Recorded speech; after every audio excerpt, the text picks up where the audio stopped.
Cannabis Connection in the house. 420 boys. For the Extreme Retro Review for ECW.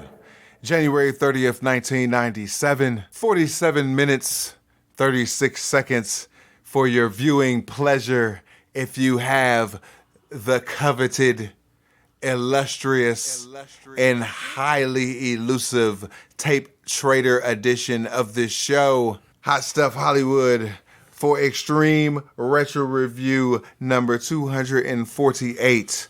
Please give us your thoughts and views as well as the time from the WWE Network. Just real quick, if you're still watching ECW on the Tape Trader or a download of the Tape Trader or something like that, please say something in the comments because I would like to see who you people are.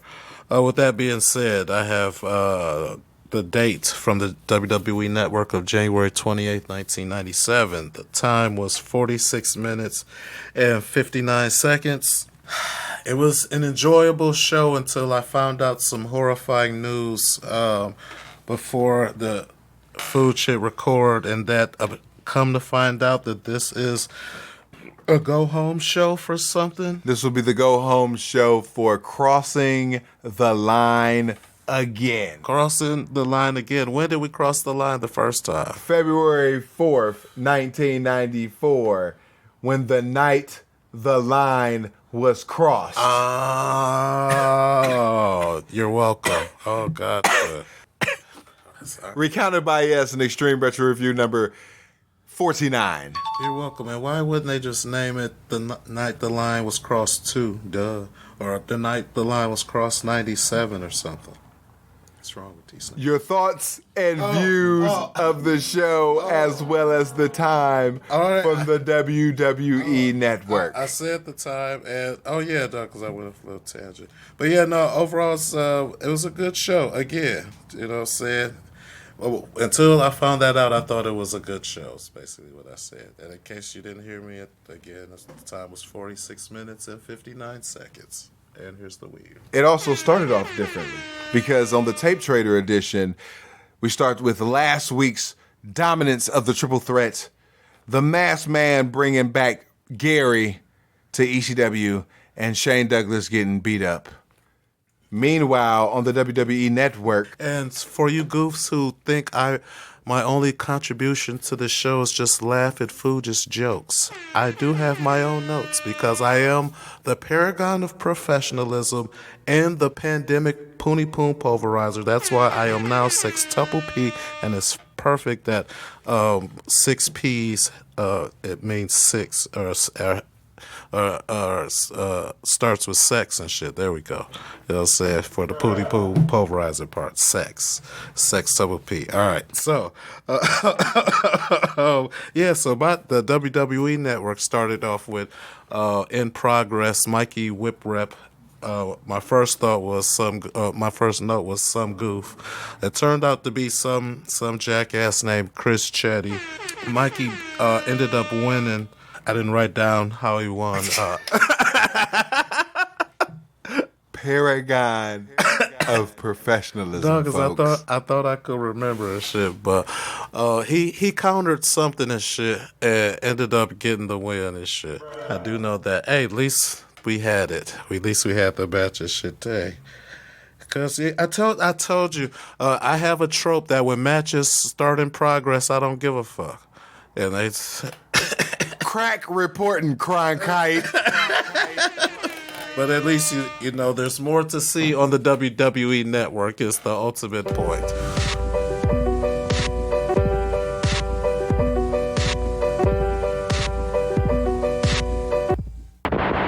Joey's on location at the CYC Center in Scranton, Pennsylvania, and introduces the World Television Champion, the franchise Shane Douglas. And out comes the entire Triple Threat to include Cut Candido, the Undead Bulldozer, and Real American Badass Brian Lee, and the head cheerleader Francine. Shane takes the mic from Joey Styles. Meanwhile, Francine shoos him out of the camera shot. Shane Douglas then properly introduces the new triple threat and brings back Joey into the shot. He compares a rose to the revelation of who the masked man could be without using names. But we all know that it is ravishing Rick Rude. Clearly. The franchise is a smart heel, but still a dumb heel. So having an educated guest is cool for the episodic television show. Right. For 14 years, he's been a student of the game. He's fought the best and then some. And there was one man who was tough as nails and kicked ass wherever he went. And I think it's you, Masked Man. Now, I know you don't want me. I know you don't want the gold. And I know you don't want the crew. Because I've seen you go from town to town, laying the ladies out after you beat the boys in the ring. So I already know what you want. The Masked Man wants none other than the head cheerleader Francine. But you can't have her because she's mine. I'm already fighting tonight, so I can't protect Francine properly. Cut Candido and the Undead Bulldozer are going to show with the tag champs what the new triple threat is all about, so they can't protect Francine. So he's hired some muscle. And returning to Extreme Championship Wrestling is Awesome Mike Awesome. Last seen in 1994 in Extreme Retro Review number 57. You're welcome, and I don't remember that. Shout out to 1994 Hot Stuff. You get better. Yes, you do, my brother. He comes out to Welcome to the Jungle by Guns N' Roses. He's bigger, stronger, faster than you, and he's also in a rude mood. It then goes into a Perfect Strangers vignette of the franchise's 1996. It goes to Cut Candido's return and the bulldozer's devastation of Putz, Anthony, and most recently, the living legend Terry Funk. HW, your thoughts of the entire segment? Oh, man. But fucking glorious. I don't get the point of the mask. You know what I'm saying? Like, I know he said, and so, you know, said Shane don't shit himself and blah, blah, blah, but bringing in Rick Rude with a mask is kind of stupid to me and shit, but outside of that, it's been a great angle so far. All right, so let me go ahead and put some fun foods factoids on your cranium. I was trying to find something with F. Rick Rude came into WCW on a mask in Halloween Havoc 1991. So he came in under a mask as the WCW Phantom. Shortly thereafter, kicked off the Dangerous Alliance stable and angle with Paul Heyman. Moving on. We have Terry Funk with a promo reflecting on his last match. He puts over the heart of Tommy Dreamer and mentions that he just wants to please the fans. No homo. Tommy Dreamer is full of dreams, and that reminds him of a man from a long, long time ago. His father, Dory Funk Sr. In 1973, in the age of his 50s. Bullshit. It was at least 4,000 years old. Easy. Dory Funk Sr. had a dream to be the world's champion, but it never happened because he had a heart attack in the ring and he died tragically wrestling. The Lord had a reason to take him, and it'll be the saddest day of his life for the rest of Terry Funk's life. So what about now? He has a dream of being the world champion. He knows that if he gets in the ring with the champ, he can beat him. Psh, nigga, please. So for the hardcore fans, for the old farts who have one foot in the grave, and for his dead daddy, he has a dream of being the world champion. Fuck you and your dreams. He's not guaranteeing victory, but if he gets a chance and does win, he's not going to celebrate in the ring alone. He's going to invite every fan into the ring and celebrate with him. He's going to want everyone to raise their hands in the air and yell that we did it our way. Our way. Not like WWF, WCW, AAA, New Japan Pro Wrestling, All Japan Pro Wrestling, FMW, UFC. What is our way? The ECW way. The only way, most dangerous physical style, because we love it that way. HW, your thoughts of the promo? I thought it was a complete crock of shit. And I thought it was a waste of television time. And I applaud Terry Funk for trying to manipulate America and build sympathy and shit, trying to build sympathy, bringing up his daddy and shit, having a heart attack on the way to the ring and shit. Or, yeah, Hospital. On the way to the hospital and shit. Made me think of a friend of mine that I lost from a heart attack and shit. So he almost had me and shit, you know what I'm saying? For all I know, Terry Funk was behind it and shit, you know what I'm saying?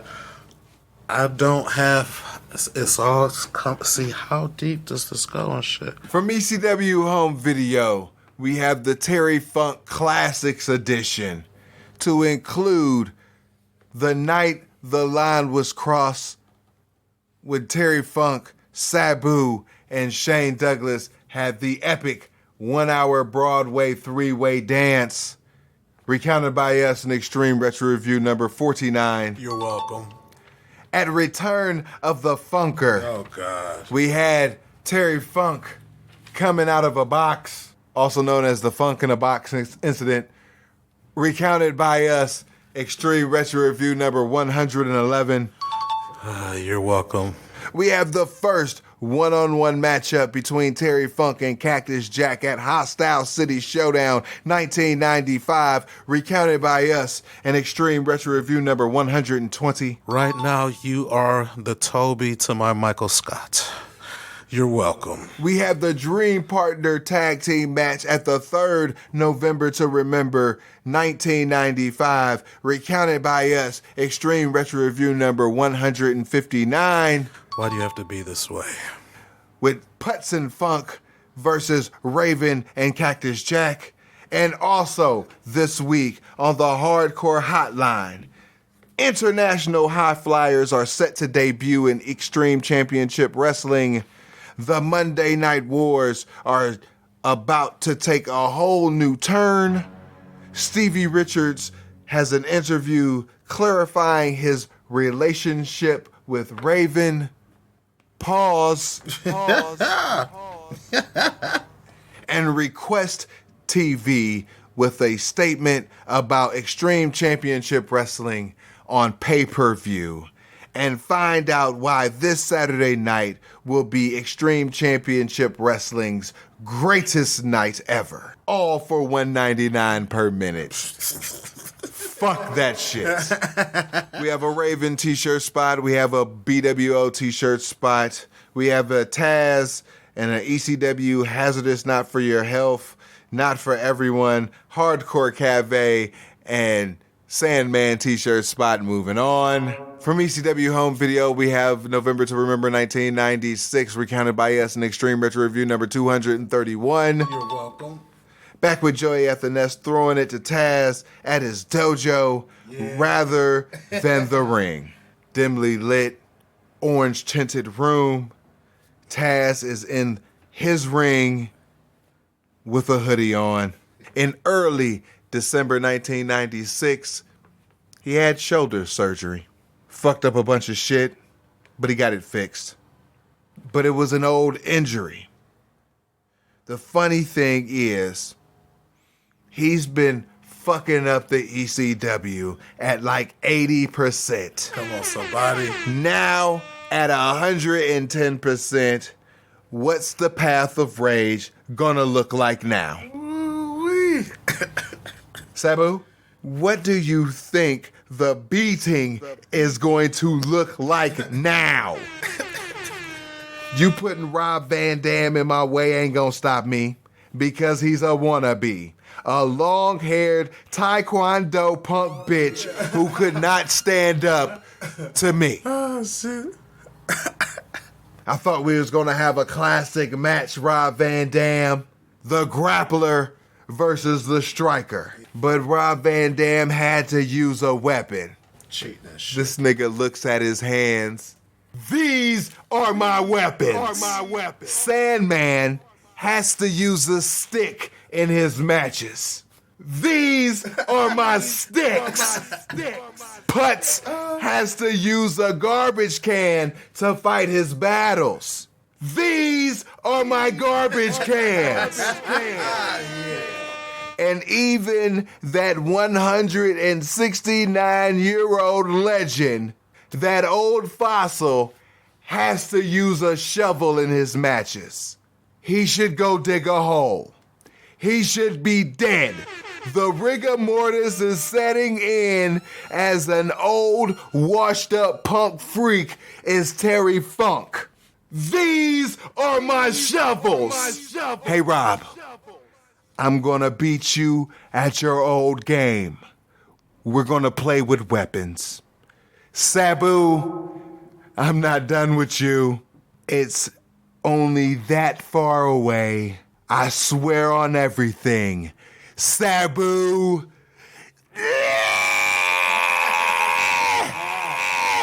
Get out of my dojo! Oh, man. Promo of the year. See you at the Sully's. HW, your thoughts. Man, I just want to say one more time the part where he said about Terry Funk that he needs a shovel, he should be dead, he should dig a hole for himself. The rigor mortis is setting in. He's an old, washed-up punk freak. Quote, end quote. See you at the goddamn Sully's. From ECW Home Video, we have a spot for November to Remember 1996, recounted by us in Extreme Retro Review number 231. You're welcome. We have Raven with a promo. Stevie has his own cult now. You have your own movement. He took a man's wife. Gross. Or ex-wife, thank God. Took his son and took his sanity. What would you do just for kicks, Stevie Richards? So before you fly solo, just remember that nobody gets out alive. Yo, take it a promo. Man, what do you say to somebody who take niggas' family and shit for fun and shit? Like, oh shit, you know what? Just for a good time, I'm just gonna take this nigga whole family and kid and shit. You know what I'm saying? Oh shit. Brainwash the little nigga and shit. I don't know how Put the bitch on heroin and shit. you know what I'm saying? I don't know how this Blue World Order shit gonna play out and shit.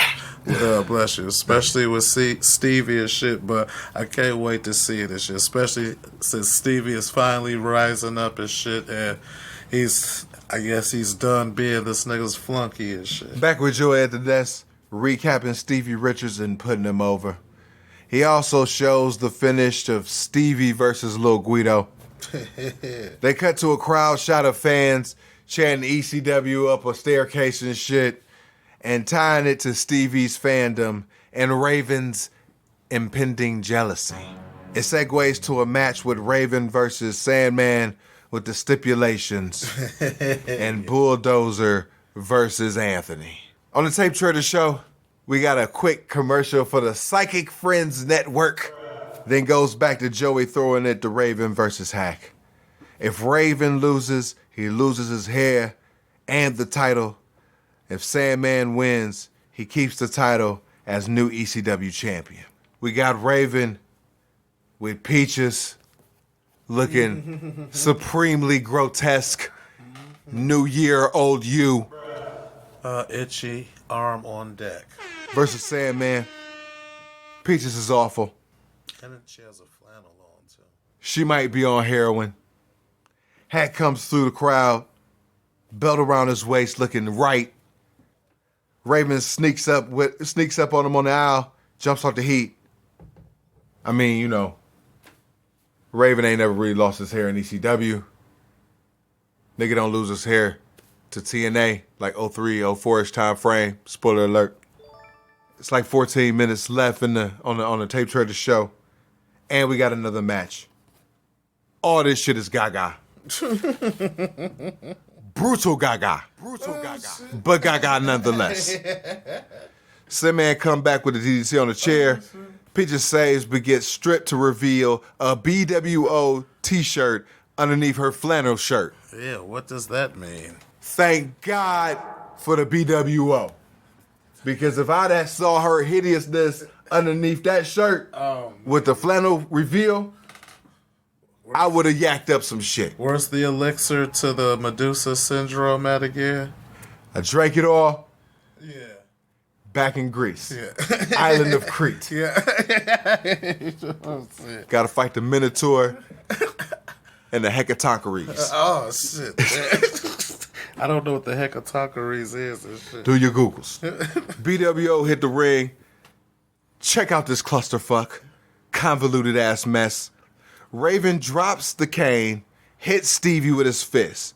Stevie jumps the gun, then Stevie kicks Raven, who boinks in the hack, then back into each other. Mullinoak counts the pin. Oh, man.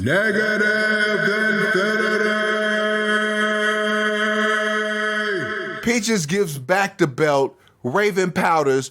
Joey tries to spin this BS like Stevie was in on it. Please, make this make sense. I thought it was a hell of a stretch to try to get the belt, keep the belt on Raven, and I don't know if the whole thing just seemed goofy to me anyway and shit. A world championship match, the nigga keep the belt and Raven get a haircut if he lose and shit.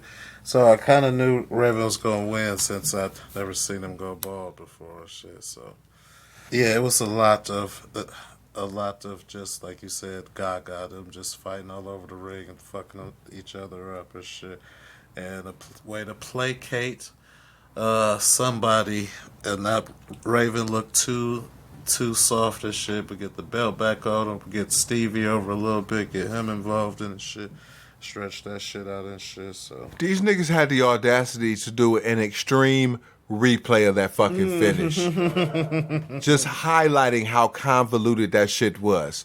Completely awful. We have a BWO t-shirt spot, a Raven t-shirt spot, a ECW Surgeons General Hazardous to Your Health t-shirt spot, an ECFNW t-shirt spot, and rounding that shit out, Sandman t-shirt spot. Moving on. Extreme Warfare Volume 2 from ECW Home Video, recounted by us. Extreme Retro Review number 243. you're welcome. We come back with more t-shirts of Taz, the Hardcore Cafe t-shirt spot, a catalog shield, a House of Hardcore shield, and the Sabu signature t-shirt spot. Who the fuck cares? Move on. Back with Joey at the Nest, throwing it to the main event, Oh, burger. which is the Undead Bulldozer and Real American Badass Brian Lee versus Anthony. Quick shine, nut shot cutoff, primetime slam no sold, second one, and the comeback is on by Anthony. Triple threat for the run in, Fat Gary makes the save. Putts bringing up the rear, he gets beat up. Faces get Francine up, franchise with the chain to Gary's neck. He screams, my neck, my neck, my neck. He's done. Anthony stands over Fat Gary as the triple threat take turns beating up Anthony. Heels leave. The masked man comes out and he talks shit. He wants Francine and he'll let Shane go if he trades her off. Shane whispers some shit to Francine. She goes to the masked man. The tape trader then cuts off. So I go to the WWE Network. Come on, somebody. Awesome Mike Awesome hits the ring. He gets the rude awakening. Dead. Triple threat panic and cower as the masked man swivels his hips. I said, like Shakira, because his hips don't lie. HW, your thoughts on the main event? Well, big giant pause at the end of that last thing you just said. So this is when I realized that this was Mike Awesome. Plus, he had Mike Awesome on his tights and shit. So I was like, okay. Just look at this nigga ass and shit. Well, it was right there. What you know what I'm saying? What the No homo, man. yeah, you know what I'm saying? Pause and shit. I knew whoever the bodyguard was gonna be for Shay was gonna be the nigga to get his ass whooped and shit off top. Anyway, thankfully it's by Rick Rude and not by Anthony. And by the way, this nigga was talking about he hurt his neck again and shit. So Anthony had to take a beat down for Gary and shit because, you know what I'm saying, Gary fucked his neck up again and shit.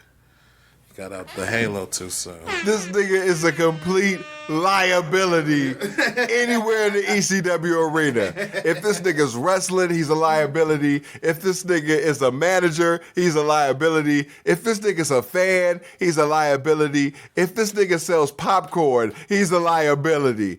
There's no way he should be anywhere on Swanson and Rittner at this point.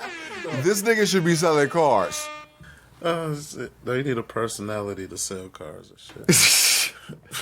Overall, the matches were meh. The promos were awesome.